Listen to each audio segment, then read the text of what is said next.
आप क्वेश्चन कर रहे हो इसमें गलत क्या है? वो मैं बोल रहा हूं कि अब मैं एक बात बोलूं, आपने बोल दिया, अपना आर्ग्यूमेंट दे दिया।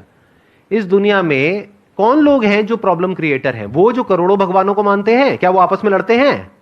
या वो जो कहते हैं कि एक ही भगवान है दुनिया में, जो भी उसको नाम देते हैं, और कहते हैं वो ही सच है, बाकी सब झूठ है? आराम से समझिए कि जो हिंदुइज्म है वहां पर करोड़ों भगवान क्यों हैं, उसका लॉजिक क्या है? पहाड़ की भी पूजा हो रही है, मिट्टी की जो मूर्तियां उसकी भी पूजा हो रही है, सूर्य की भी पूजा हो रही है, चांद की भी पूजा हो रही है। किसकी पूजा नहीं हो रही है? धरती, जल, अग्नि, वायु, आकाश, सबकी पूजा हो रही है। तो हिंदू धर्म जो है वो क्या कहता है? सब में भगवान है। इससे बढ़िया फिलॉसफी, इससे अच्छी फिलॉसफी हो ही नहीं सकती, इससे ओपन फिलॉसफी हो ही नहीं सकती। मतलब आप भी भगवान हो, आपसे भी जब मिलते हैं तो ऐसे करके मिलते हैं। मतलब क्या? कि आपके अंदर का जो भगवान है उसको मैं प्रणाम करता हूं। तो ये पूछा जाता है कि क्या है?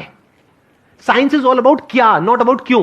कभी ये नहीं पूछते कि लॉ ऑफ ग्रेविटी क्यों है, लॉ ऑफ ग्रेविटी क्या है। तो अब ये देखो कि इस दुनिया में क्या है, ये नहीं कि क्यों है। ध्यान से समझना, आप लोगों को ये नहीं बोल सकते कि तुम भगवान की पूजा क्यों करते हो। अरे करते हैं, वो छोड़ो, अपने अपने भगवान की सब पूजा करते हैं। बट अब ये देखो कि रियल प्रॉब्लम कौन है। एक लॉजिक है कि ये मेरा भगवान है और यही सच है और यही सबसे ऊपर है, एक ही भगवान है और कोई दूसरा भगवान ही नहीं है। और जो इसको नहीं मानता है वो सब हमसे अलग है, और जो इसको मानता है वो सब हमारे अपने हैं, बाकी सब पराए हैं। ये एक थॉट प्रोसेस है।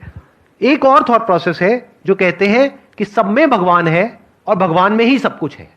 मुझे ये बता दो, ये वाली जो थॉट प्रोसेस है, इसकी वजह से लड़ाई हो कैसे सकती है? ये तो इंसान अपने आप को सिर्फ डिफेंड करेगा ना बाकियों से।